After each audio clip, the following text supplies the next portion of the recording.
Hey, Hey, how you how are you? doing? I'm doing great. All Happy right. Friday, man. Happy Friday, and beautiful Friday it is. Yeah, not bad over here. Yeah. Welcome to Over 50 Starting Over. I'm Barry Edwards.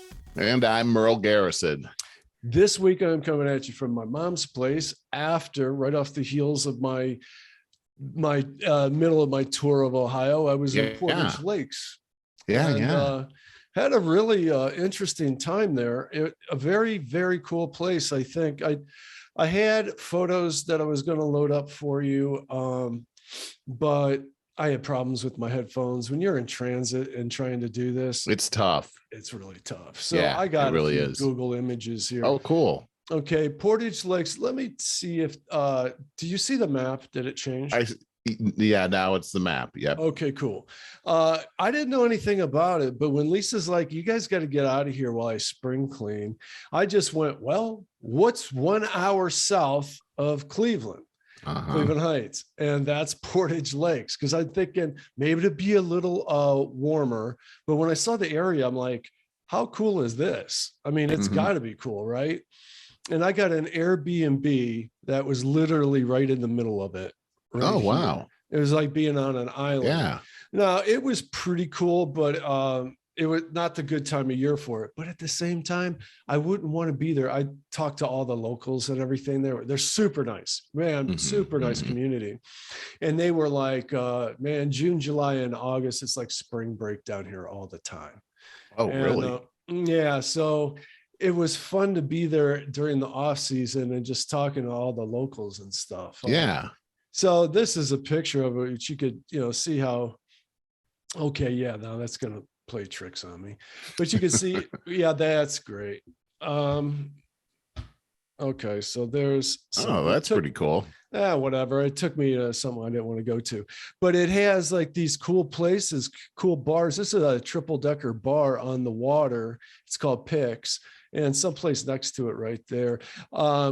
My favorite was called the Upper Deck. I don't see any pictures of it offhand, but it just gives you a little feel for the area. This is a nice fall picture. So pretty cool. So there's like 5 lakes in that area. Yeah. Yeah. I've been to the area before. Oh, It's beautiful down there. Yep. Yeah, it was. It felt like I was camping. I had this small cabin and everything, and Neat. yeah. So it's another place, like I was saying about the west side of Cleveland last week. How, boy, there are some real shack-like places all around. Right. Sandwiched right in between are these beautiful houses and structures and things. So I was telling Lisa all about it. She's like, we should do a couple days up there, maybe in the fall, right after the end. And they say by September, it's like spring break. By September, it dies down. And that would be a great time to go there. Now you were there. You started out by saying that you were there because Lisa needed some space for spring cleaning. Yeah, she's like, you and the dog got to go. So you would be in the way. Oh yeah, she's feverish, man. She's like the Tasmanian devil. Wow. Oh, could you imagine me and Charlie walking in and out of the rain and everything else? Oh, yeah. You don't know what that little Sicilian's like. Hey, man, tell me, how are you doing? I'm doing good, man. Good stuff going on over here. So I got my mountain bike back from the bike shop last Friday. That's sweet. And the reason I had it in there was because it was making this terrible squeaking noise. And I had been going on these really great rides out in the country where it's very quiet. And it was just this constant squeak, squeak, squeak, squeak, squeak, squeak, squeak, squeak. It wasn't even a normal cadence. It was just all over the place. God. Sometimes it would stop. Really taking you right out of your zone. Yeah, and I would think, oh my God, it's gone. Thank God. And then it would come back. Squeak. Oh my gosh. Where was it coming from? Like your well, that was the problem. I couldn't tell where it was coming from. I'd be riding all contorted, trying to hear it. What is that?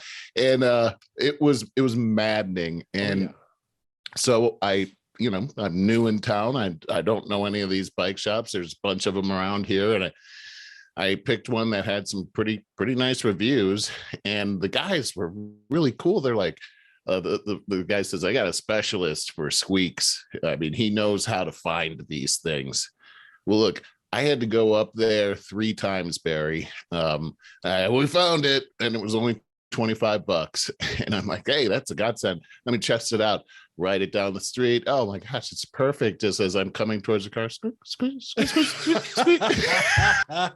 So it took 3 poor times. guy. Yeah, that poor guy had to work on it. And he only charged me $25, but when he finally got done with it, it was immaculate. My bike was working, the gear, everything just immaculate. I went on this great ride on Saturday. Well, it turns out that the squeak was coming from, because I have those caliper brakes and the rotor and everything. It was coming from that. And that Not means surprised. that it seemed like my bike had a motor on it when I got it back, because here I was pedaling against it. Was like I had the brake on the whole time. And so it's glorious now. Anyhow, springtime, get your bike out, make sure you get it to the bike shop, get it to a good repair person, and you will be very happy. And I'll back you up on that. I think it was last year I finally took my Jameis, which is now my older bike, to the bike shop because I was getting flats all the time. Oh, and yeah. Turns out if your tires aren't trued up, that will happen somehow or some way. I mean, I got like 6 or 7 last year. Oh, that is such a pain. And I spent like 160 on that tune-up or something. But dude, I got it back and it was like a new bike. Yeah. I mean, I was really happy. So yeah, I strongly encourage you guys to do that. Yeah. It is. It's a pleasure. And I got out on my motorcycle for the first time since I've been here. And another glorious experience, just beautiful out there. A little different riding out here than in California. How's that?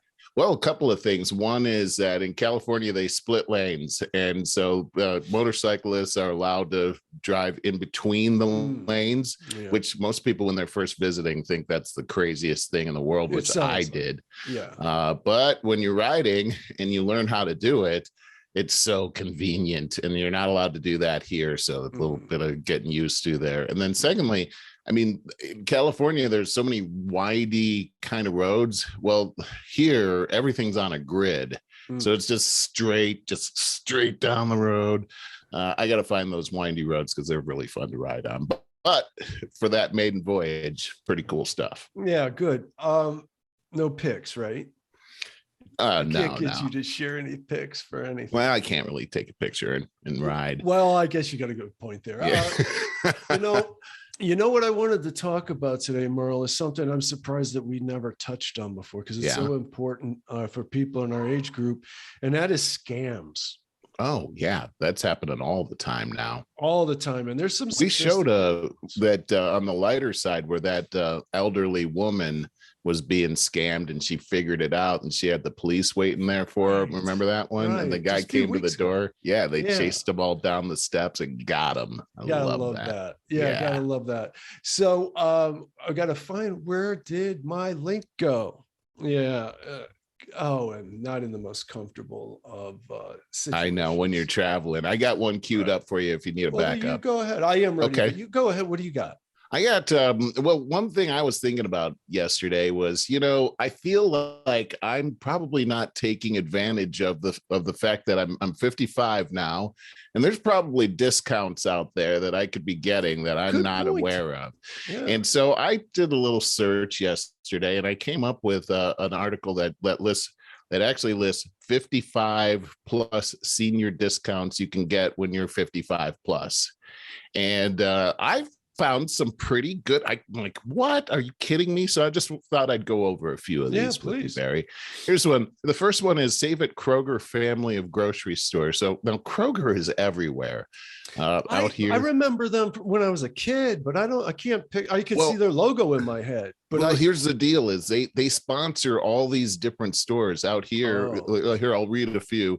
Ralph's, Pick and Save, King Supers, Fry's, Fred Meyer, So you got a Meyer store out there, city markets. Look for Kroger. Kroger's everywhere. They go by different names in different towns, but they basically run supermarkets everywhere. Okay. But here's the deal: is that Kroger has a senior day for customers who are 55 or older. Look, I don't consider myself a senior, but whatever. This is I'm uncomfortable. yeah, I know. It's very weird. But they give a 10% discount on senior day, and that's once a month at 10% off of all your groceries. It's a big deal, especially the price of yeah, exactly. So find out when that is. It's different. It's typically the first Tuesday or Wednesday of each month. 10% off. I had no idea. 55. I want to throw something in there, Merle, because I think this is important. I think Aldi is nationwide now too. Pretty sure. I think you're right about that. Yes. Yeah, and pretty sure you're right. It's my mom. Hang on. Okay. Hi, Mom. Yeah. Mom, make me a sandwich. Mom!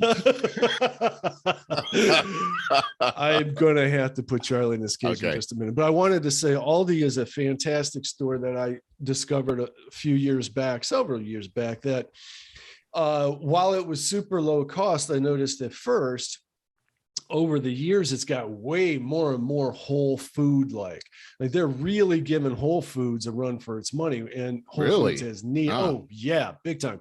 I don't know, Whole Foods has their own brand line called 365. Okay. And oh, my dog's going nuts, dude. I got pause. Okay, let's pray. All right, had to put the dog away. So I was saying that Whole Foods. Oh my God. Do you hear that? What? Whole Foods has their own 365 brand, which is like you can't have that. Oh my God. All right. It sounds like you got his tail cut.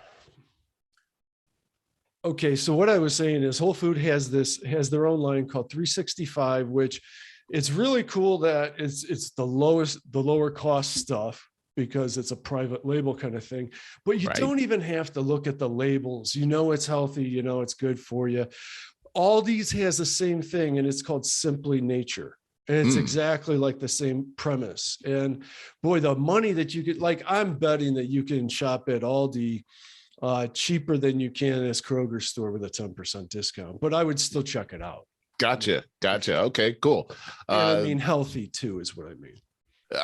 And I mean, I know Whole Food is known for that. So if Aldi's is giving a run for the money at a better price, check it out. That sounds pretty cool to me. Crushing Whole Foods at their own game. Whole Foods is kind of expensive. That's what I've found. Well, Amazon bought them out, and you thought that they were going to make all these smart changes, and all they did was cut down on customer service and stuff like that.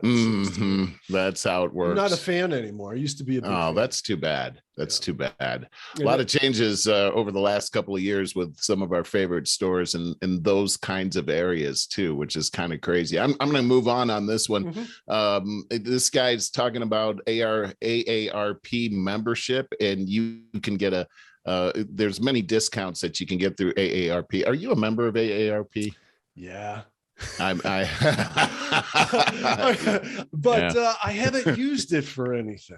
I haven't even checked it out. Apparently you can become a member at age 50. So we're in the prime of that. And there's a lot of benefits that you can get, but he's talking about the fact that you can usually get your card at a discount at a first time membership, and that they've got an AARP reward credit card that you get now, where they'll put a $150 bonus on it for charging $500 in the first 90 days. If you go ahead and do that, you get a $150 bonus. So you basically get the card for free and then some. It's kind of a nice deal, and then you get all the discounts that go along with it. Kind of a nice little tip right there. Stay at Best Westerns for less. You get at 55, you get a 15% discount at Best Westerns. How much? 15% discount at any Oh, Best Western. That's I kind of a thought you good said deal right there. 50. That would be pretty nice. Nope. But we'll keep an eye out for that one. You can eat at Denny's now. Now they do it a little different at Denny's. I don't know how good this is because they've got a 55 plus menu, and I don't know if you've seen that before. You probably never go there, but No. I always thought, oh, that's just the food for old people, which Yeah. is what I thought almost Prune all my juice. life. Yeah. Yeah, exactly. Oh yeah, I'll have some prune juice And with oatmeal. yeah. Apparently that's not the case there. It's the same food. It's just you get it for less if you're 55, and they have it split out. So it's not really like the old people food that you get over there. You can still get bacon, in other words. Here's a snack for less at Dunkin' Donut. They have 55 plus and older discounts there for donuts, and you can even get a 10% discount at Valvoline for your oil change at 10%. 55. No idea. I'd never asked for any of these before. You mentioned this one before, and I never saw this before. This one is and if we need to provide a link for this is Save on Phone Service. The Cellular consumer Sprint 55 unlimited plan is available to anyone who is 55 and older. The current offer is $35 per line for 2 lines. More phone discounts are available for them. So that's pretty. I don't know what the $35 includes. There's probably some fine print there. Well, I know with consumer cellular, which I've been urging people to check out, I don't get any kickback, but I went from $100 a month with AT&T to $35 a month with consumer cellular. Consumer cellular. You said that before, and I got to check that out because the cell phone charges. Wait, I don't think we call them cell phones anymore. but anyway, it's just too expensive. Yeah, it's just too expensive. It's amazing, especially if they're paying for 2 of them.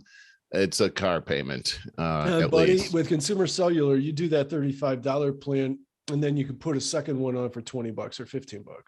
That's amazing. And you don't have to, I think I remember you saying you don't have to change your number or even your phone. No. All I had to do was take my SIM card out of the one and put it into the other. That's amazing right here. Here's a big one, Barry. 20% off of Walgreens. This is one of that's huge. This is one of the biggest, the best drugstore discounts for seniors and almost all seniors. Walgreens gives you 20% off most items every Tuesday if you're 55 or older. So every Tuesday, go to Walgreens, and sometimes you can even get the deal at 50 if you have an AARP card. Yeah, that's big, man. I mean, that's you walk in there for something. I had that thing with my eye there last week, and I needed these hyperallergenic eye drops. Well, there's $12. I would like 20% off of that. Yeah, right.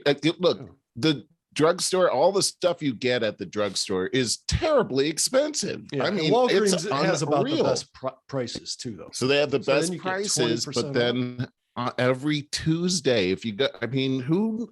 Oh, got to remember it's Tuesday. Who knew vibe? Well, yeah, every Tuesday you got to go. It's got to be on Tuesday. So here's what Albertsons grocery stores. So if you don't have, what was it, Kroger at Albertsons ever, if you don't have Kroger in your area, you got an Albert. Okay, never heard of them. In somewhere. The most offer a 10% one day per month. If you're 50 or older, check your local store for details. Just a couple more here. I'm sorry. Budget car rentals up to 20% off for AARP members. Car rental is terribly expensive these days. Now, and so 20% off with your AARP. Yeah, the AARP card can really pay. I'm thinking. Yeah, we didn't think to check that out. Unfortunately, I'm glad you brought that up because we spent like at least twice, maybe 3 times as much on our rental this year in Florida as we did last year because of the shortage on everything right now. And I don't know if you're ever going to come back. Yeah, it's insane. Well, look, here's another one. Chick-fil-A discount varies by location, but some offer free coffee. I mean, that's not a bad deal right there. Yeah. It just goes on. Chili's, many locations offer 10% discount for 55 plus. I mean, 10% is a pretty darn good deal. I'd like to be able to keep 10% huge bonus. So anyhow, the list goes on and on and on. I just wanted to give you a sampling of some of them that are out there.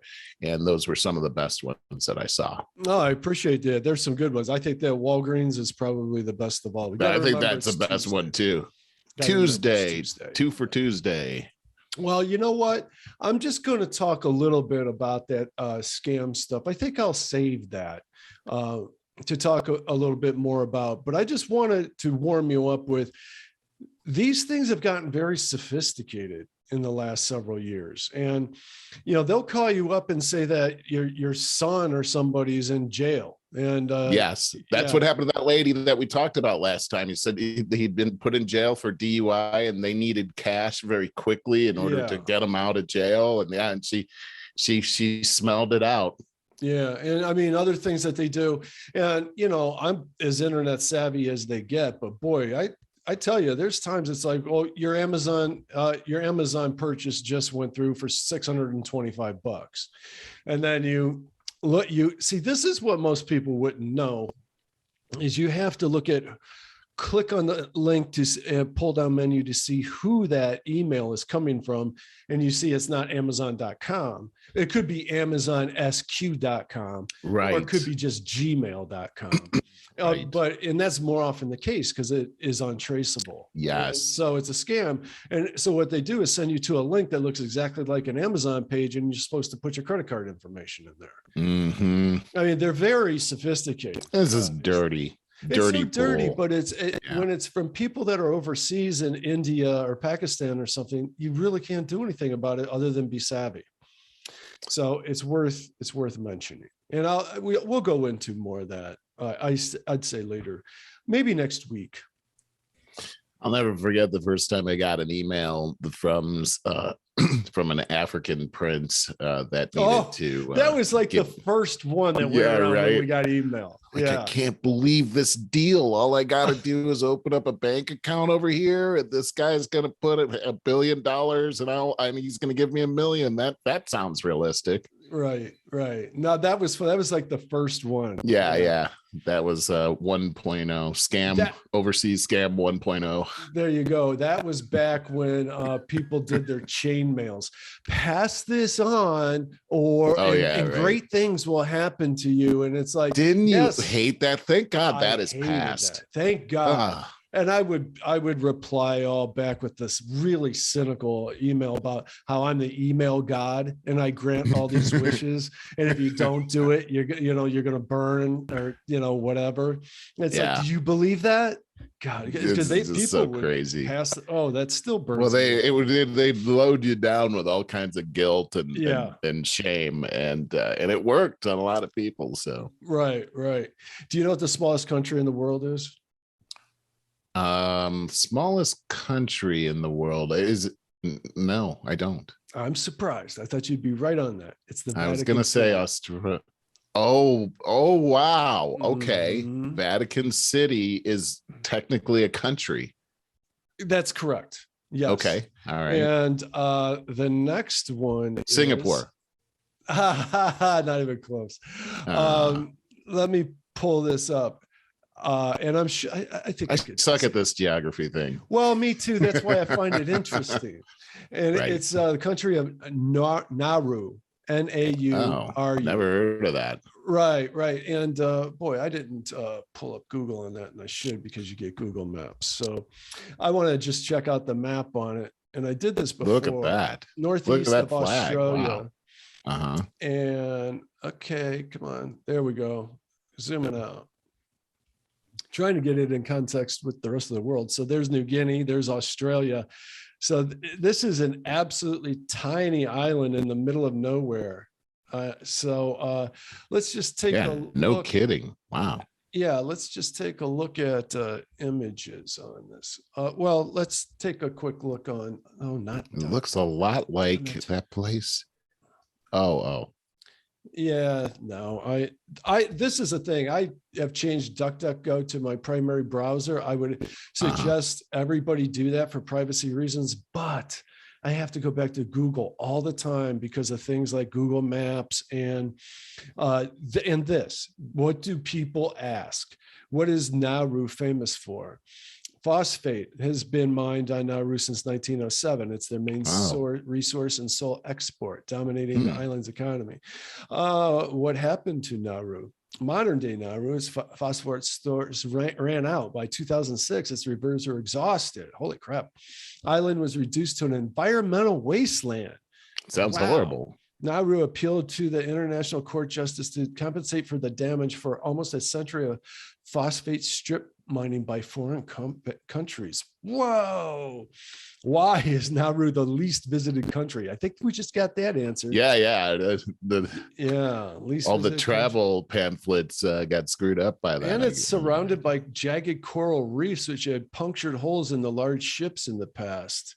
This sounds like a bad vacation. Yeah. It really sounds like a nightmare. Where'd you go? Is Nauru expensive to visit? It's the least visited country in the world, so expect it to be expensive. You have to fly. There are no boats.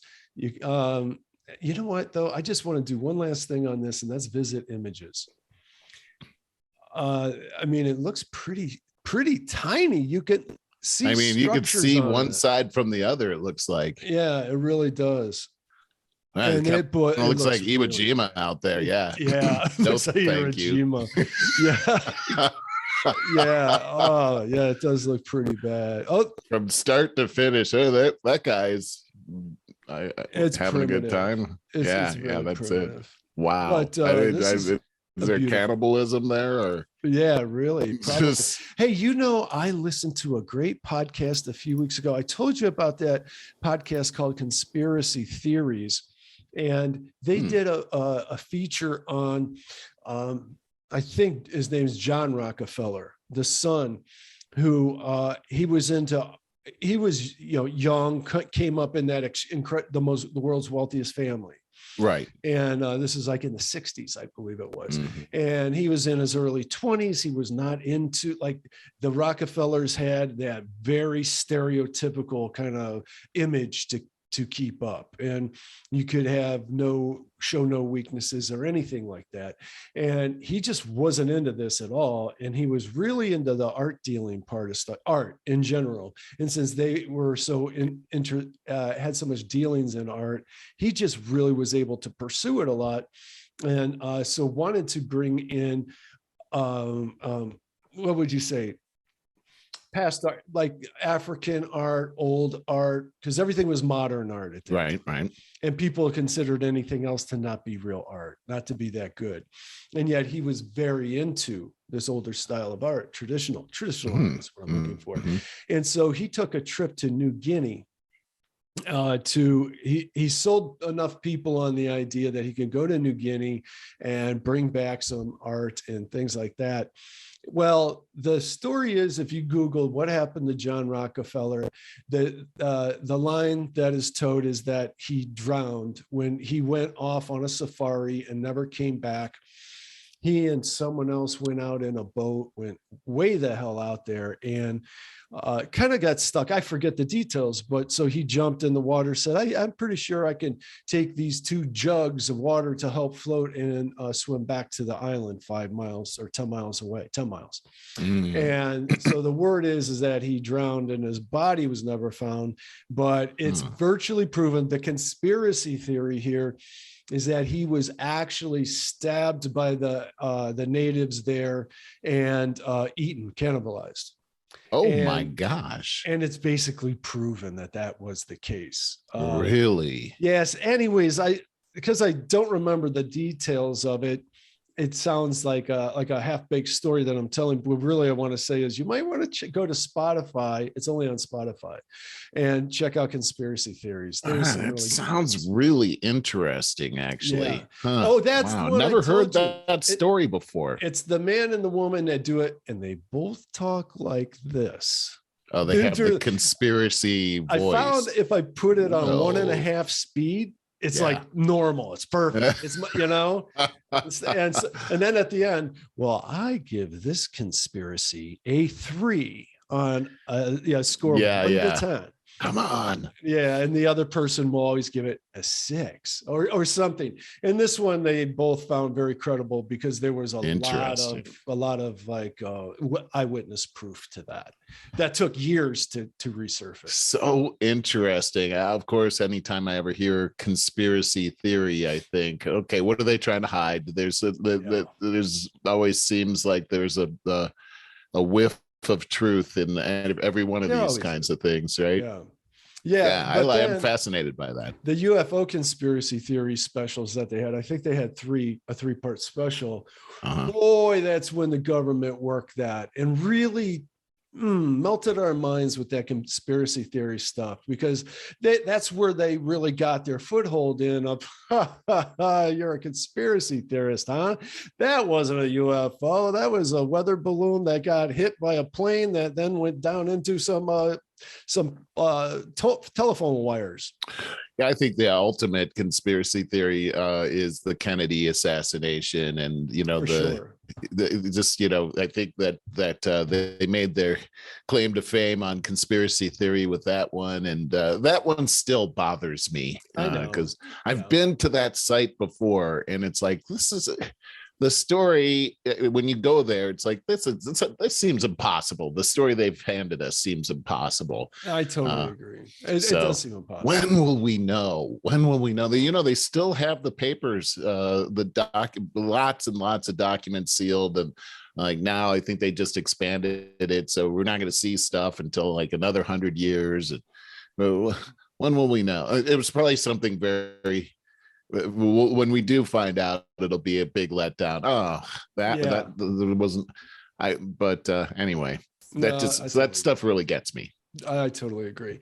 I was wondering if, just kind of skipping around a lot, I saw a headline, a couple, and I know this is going to get way off into current events, but then I'm going to want to back up, because I just can't wait to throw this out. This morning, Speaker Pelosi, Senator Collins test positive for COVID-19 as an outbreak spreads amongst officials in DC. Did you hear about that? Yes. Oh, yeah. So what do you have to say about that? Oh, I don't have anything good to say, so I won't say anything at all. I don't have anything good to say either. So I don't know. We could go lots of different directions on that one, but to me, it's one of those things. She should have been wearing her mask. That's what I got to say. Well, I don't know. But I wanted to back up. This is more metaphysical, but it's a little bit current about Disney's, you know what? Disney's in the news right now, man. Oh boy, what's up with Disney? Listen to this. This is interesting. Disney's head of content says that Gen Z is 30 to 40% in quotes queerer than previous generations, and its business decision to target them. Kids of staff are offered info on gender affirmation procedures, and CEO Bob Chapek apologizes again in a leaked Zoom. Now, this I find interesting. You have your total skeptic face on right now, and I knew you would. But I got to tell you, I have witnessed this. Like, I've been in locker rooms almost every day for years, and it's definitely gotten more, if they want to say queerer. I guess I'm certainly not allowed to say that, but they said it, so don't blame me. And it's definitely gotten queerer in the locker room by far. Like, you, and the younger you get, it seems to me you got like a 50-50 shot of where, they land there. So that's the changing landscape. It is what it is. And I'll also say that I don't really go in the locker room other than to use the bathroom since COVID, because they shut down those locker rooms for so long. We changed our habits. And so they've been open now for over a year, but almost no one uses them anymore. And interesting. I just wonder if that the uncomfortable nature, it's like, as always, Barry has to put himself out there on the thin ice because I can't help myself. But it's literally like we're all in the same locker room together. and who's sexually attracted to who. And I mean men, women, and everything in between. You know what I mean? Mhm. So I don't know. It's kind of like, where do we go with this? And I said before, if you follow it, the whole thing logically out there, we're all just going to have one locker room. Everybody can't have their own locker room. Yeah, this is an interesting topic to me. Because I've been seeing polls this week that are showing, I mean, the majority of our population is not down for what Disney is doing. And that cuts on both sides of the equation as far as the partisanship. Conservatives and liberals overwhelmingly feel the same way, that Disney is overstepping their bounds right here and should stick to what they're good at, which is really good storytelling. That's really what they're known for, and really for a family oriented product. And You just opened up a can of worms. What kind of family?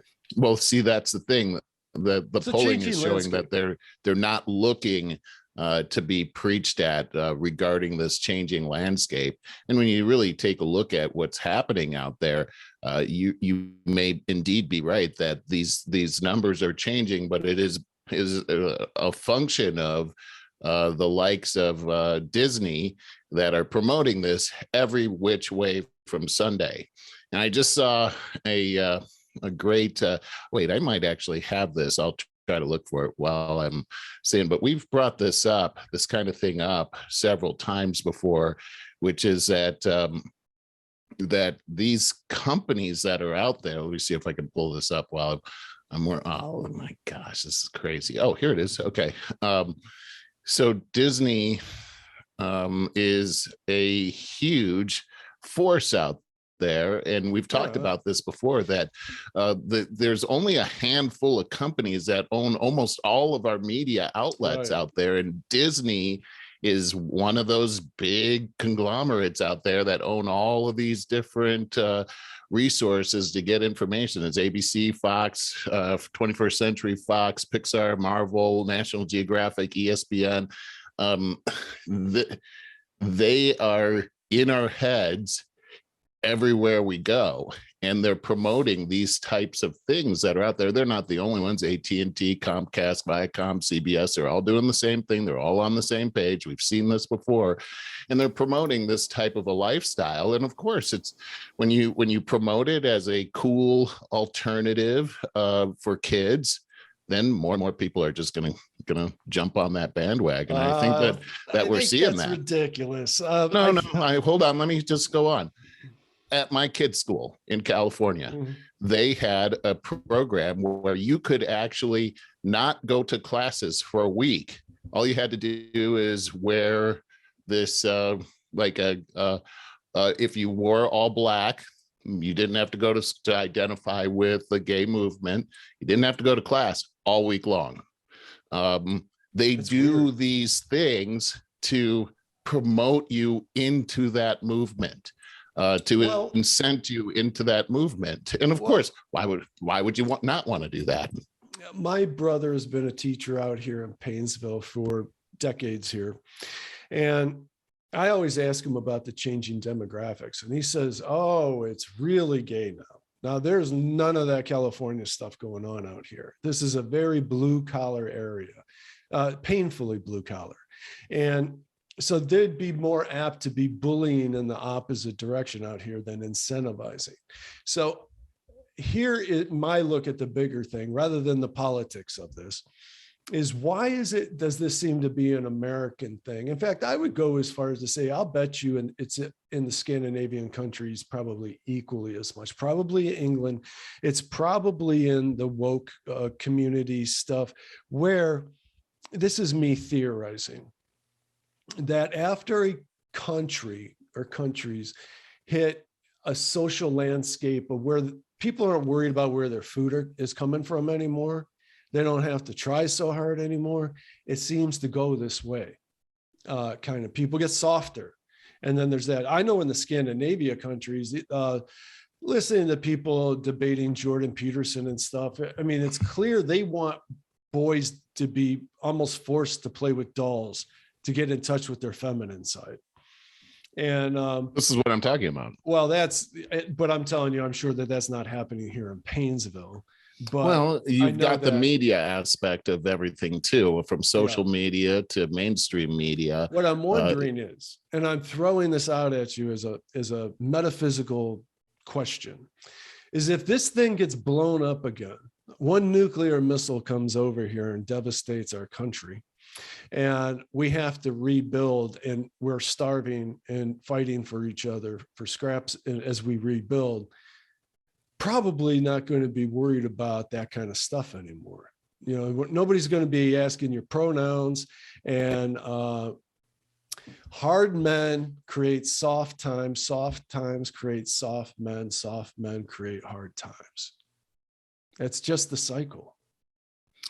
I think you're right. I think that if our society was suddenly devastated, that these things would just naturally go away. And Maybe. I also believe that these things have been used as a tool or a weapon to divide our society. Oh yeah. And the gay movement has been used as a Marxist tool to divide our society. Take a look at Black Lives Matter, for instance, and you can see the very strong LGBTQIA movement that's happening within that, as they are self-proclaimed Marxists at the same time. And you can see how this is absolutely working right now. It's not just the gay movement, the race movement that's happening as well is a tool fashioned from the same idealism. And we're seeing that. But once the society is destroyed, there's no need to promote that in order to destroy the society. It's a done deal. And so that's how I'm seeing it.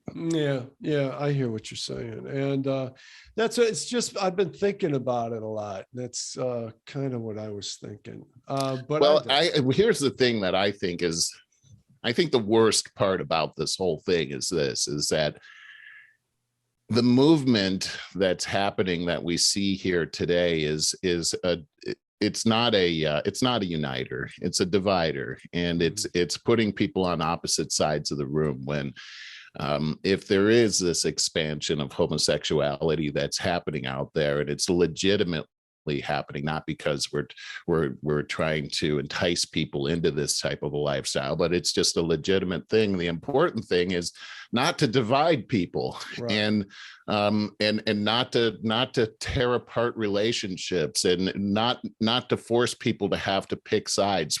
For years as a Christian, I have found that the world pits Christianity and homosexuals against each other. Mm-hmm. And that is, I've read the Bible many times. I don't see in the Bible where that's the message of Christ. I just don't see that. I hear from the gay community that Christians hate homosexuals. Jesus rejected homosexuals, and that's just not the case. In fact, from what I can see in the Bible is that homosexuals are extremely qualified for Christianity, and so I've seen that, witnessed that too. This is just, it seems like we're using race, we're using sexual identity to divide, and that's why. And I'm seeing, and let's just circle back to Disney. It seems to me that Disney and what they're doing is making things worse, not better. And I think that ultimately it doesn't help homosexuals out there. I think it hurts them, because now they're making it so that we don't have things in common, a common and shared love for the world. I mean, Disney, I thought when I was a kid, I thought it meant love, and it's right, not feeling like love these days. You said, well, what kind of family? That's the can of worms. Mm-hmm. Well, I think that we can all agree that family is extremely important. And maybe we start with that common thing that we can all agree with and build from there, rather than make it, well, it's got to be this kind or that kind. You can't have both. And I hate it. Go ahead. Some questions for you. Okay. Oh, first of all, I want to comment that you made me think about this podcast, Rogan podcast I listened to this week, and I can't remember. I'm going to torch his name. It's like Ali Secure or Secure or something like that. Mm-hmm. Black guy, used to be in prison, comedian now. And he went on this thing, and it was like, man, where's this guy going? He went on his total controversial route about how he's a father. He cannot wrap his head around, or they were talking about the so-called ban gay thing. How do you say it? Don't say gay. The Don't Say Gay. Huh? What's the proper name of that? So a Parent Something Act. Yeah, the Parent Protection Act. Something like that. Right. The Don't Say Gay thing, such a misnomer. We went over that. Yeah, right. And he's like, I got to tell you, he goes, I cannot wrap my head around how they think they're going to tell my kid. She comes home and I have to explain how this one person has two fathers or two mothers. He goes, no, I can't do it. And Rogan, who's super liberal, although you wouldn't know it if you listen to the liberal media, leftist media. Yeah. He grew up in San Francisco. He's like, I grew up with gay people. It was normal to me. And then he moved to Boston. So most people think of him from Boston. But so this guy, this comedian continues going on. He made some points I thought were pretty good, but I always kind of thought, look, if you got two gay guys or girls in a marriage that are well-adjusted people, like if you adopt as a normal heterosexual couple, I said normal, oh my God, didn't mean that. But you have to go through a certain amount of screening to make sure you have a healthy home. Well, I've always kind of thought, I leave my mind open, but I always kind of thought if you're a gay couple and you go through the same screening and they approve you and you can adopt, okay. I think there are challenges there that you have to realize. This kid growing up, Rogan's like, I grew up with somebody, with a friend that had raised by a gay set of parents. He seemed perfectly normal to me, Rogan says. But this guy, I think his name's Sakit, I don't know. He's like, he goes, I don't think that, he goes, I decided to become a comedian. That means I have to go and travel across the country to do my thing and make money for my family. My sacrifice is the time that I can't spend with my family. Whatever my choices are, I have to make sacrifices. If I decide I want to get into a gay relationship, marriage, whatever, I have to sacrifice the fact that I can't raise kids because it's going to not be the same kind of environment. It could be a harmful environment when that kid goes to school and it's different and all of that. And the way he said it was funny, and it was supposed to be, but I also thought he made a point that is worth thinking about. And then he said, so if you do a trans thing, okay, so you did your brave move as a trans person. Okay, you don't get your cake and eat it too. You make sacrifices for that. You don't go join the women's swimming league and then clobber all the people that you're supposed to be identifying with. Yeah. So there was some valid points in that. Now, the second thing I wanted to ask you is LGBTQIA plus or whatever. Yeah. What is all of that? And here's why I ask: why isn't there simply gay and trans? Why is there anything else? Or there could be pansexual. I get that. You identify, you're attracted to everyone. Yeah. I could see that too. But what else is there? Well, apparently there are like 55 and counting different genders or forms of identity that are out there that and I'm not sure if they are a lot of people or one person anymore, but they have come up with this. And so to me, it just goes back to my original point, is that now you've got this complete confusion. And when you have that confusion and all these blurred lines, it's hard for unity to happen. And everybody seems in this whole victim culture that we live in today, everybody wants to brag about how they've been a victim. You throw 55 plus different gender identities out there, you're going to have at least 54 different people, different sets of people that are claiming that they're victims. Can you answer this? Again, outside of gay, trans, and pan, what else is there? Like, tell me what that means. What else? Yeah, Another one. see, What does the plus that's mean? the What does thing. the A mean? What is? I don't know. I just figured out what the Q meant. I mean, What does that then mean? suddenly that's the queer part. Okay, but what then is there's that? Wasn't that yeah, already but included in gay, trans, pan? this is the whole thing. Is it is? I think you bring up a great point. How it used to be the you know, the gay and bisexual community, and then it was now we can't even say the words. We gotta give letters and LGBT, LGBTQ. It just keeps getting longer, and it's alphabet people now. And I forgot that pan was already covered with bisexual. We already had that one. It's just, you know, but well, hold on, because you could be a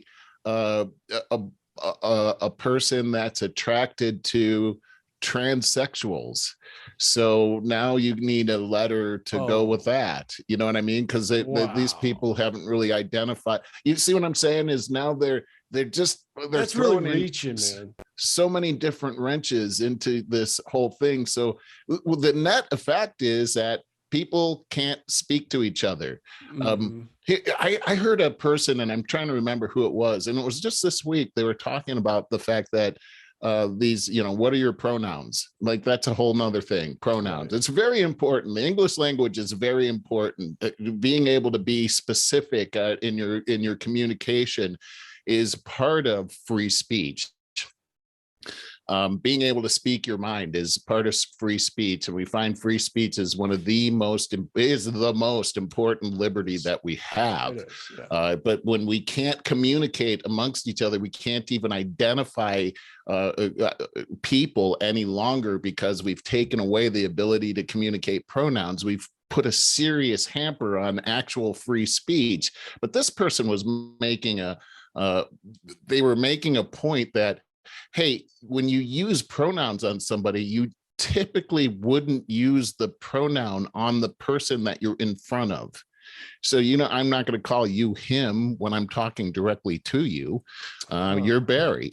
And so here as this pronoun movement is happening, what we're doing is we're requiring people to communicate about us when in a certain way, when we're not even in the same room with them. That's audacious, actually, to really consider. And it's actually rude to call somebody by their preferred pronoun in front of their face. Like, that it really messes with the rules of etiquette. I wouldn't just be like, hey. I'd just say, just don't talk to them. Look, like him over there, sorry. like, that's so impersonal. Yeah, it's just a weird, I don't know how to communicate thing with you. So this is my point. Totally my point. And thank you for making it for me, because what it's done is it's caused us to shut down communications with each other. And my point is, these things are only serving to divide us. That's the only thing it's doing. And it might make people feel good about themselves, I guess, when they do it. This whole subvert the joy of virtue signaling, but ultimately it shuts down communications. It isolates people. And for the gay community, the thing that I see, which is the worst thing for them, is to isolate them and separate them, when their whole thing was they wanted to be included.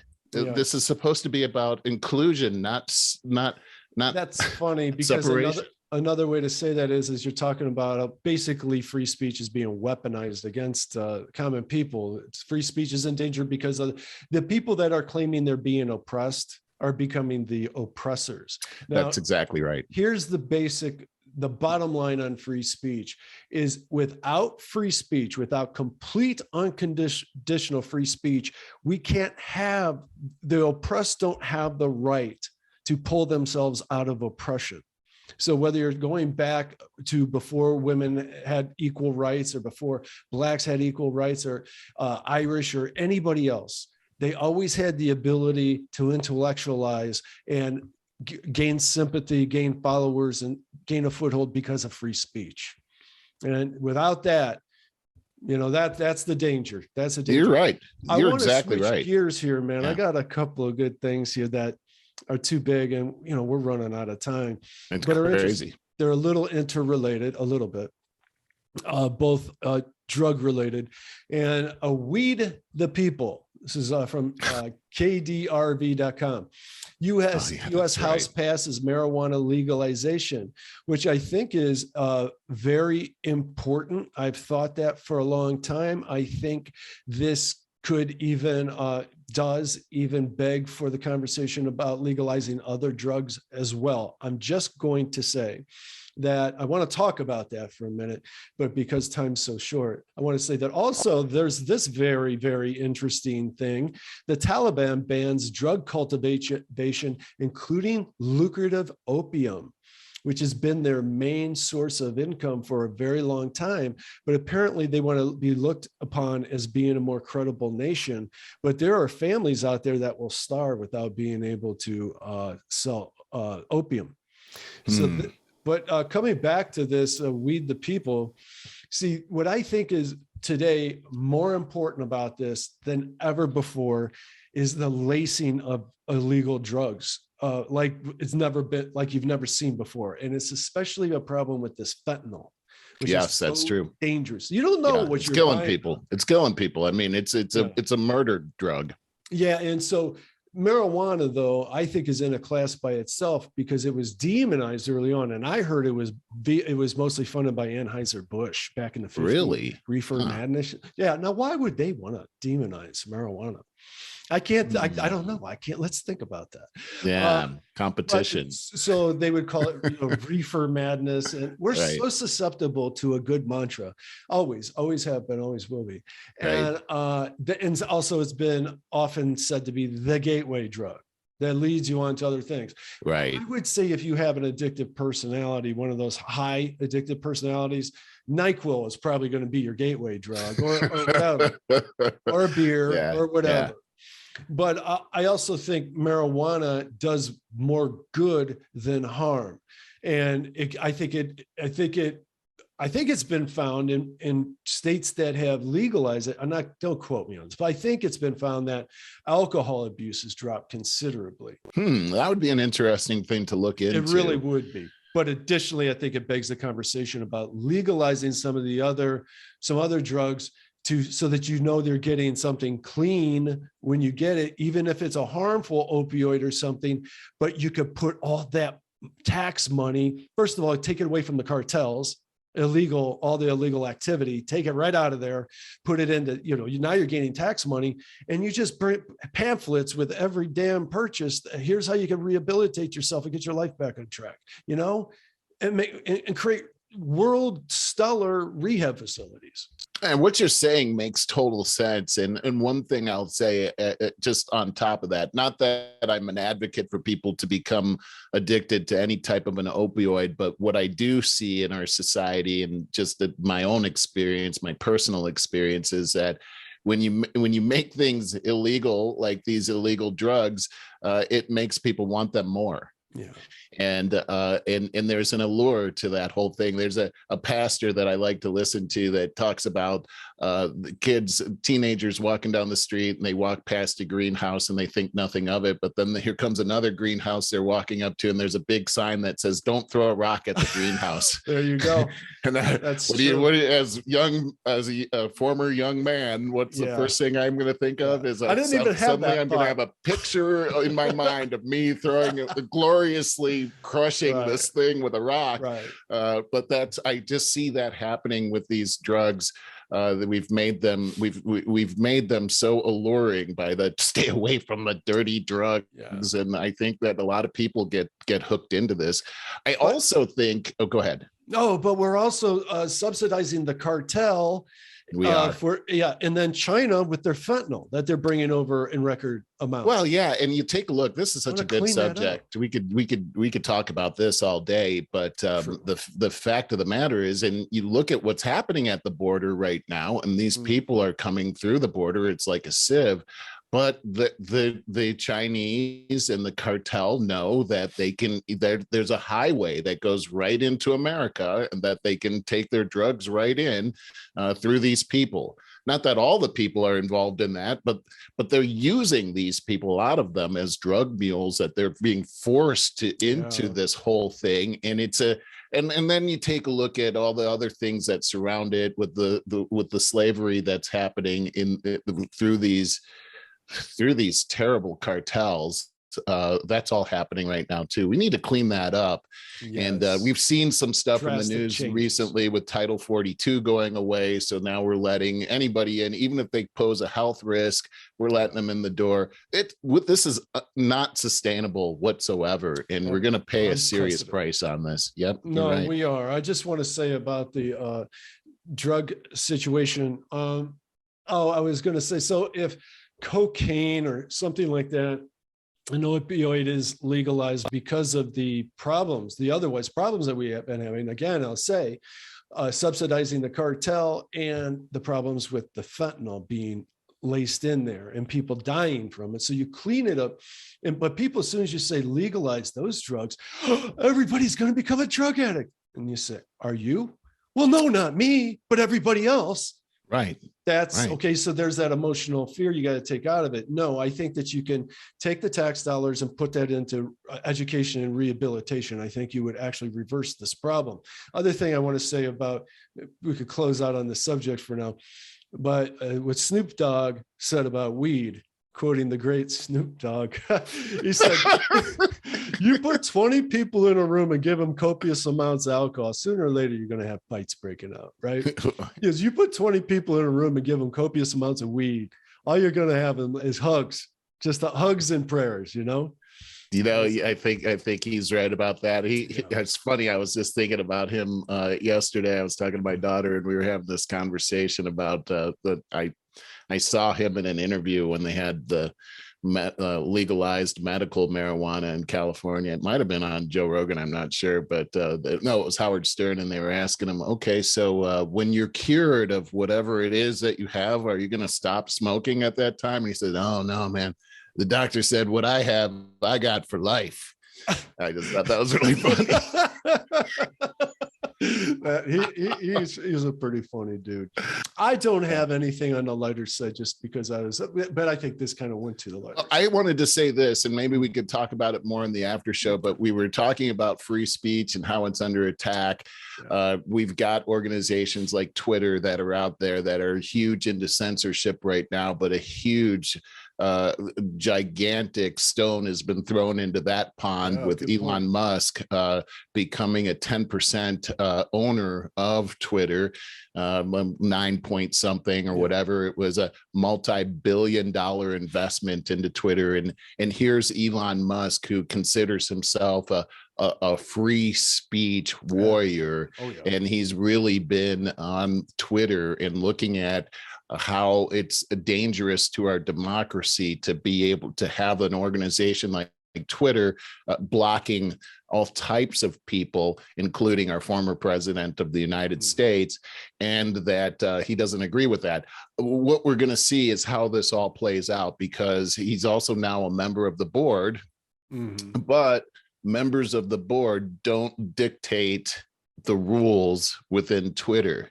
Right. Interestingly, though, on Monday, when they made the announcement, the Twitter stock just hockey stick, 30%, huge dollars here. We're going to have to end this at this point, but I want to take that conversation into after show, and I want to talk about how a billionaire like that can shake the world, shake the marketplace up with really what's 1% of his earnings. Just like that. And then this gives huge hope. Go ahead. Yeah, but then there's also President Trump very failed truth platform. What is it called? Truth Society? Truth something. Yeah. So that's been a freaking joke that hasn't done his reputation much good.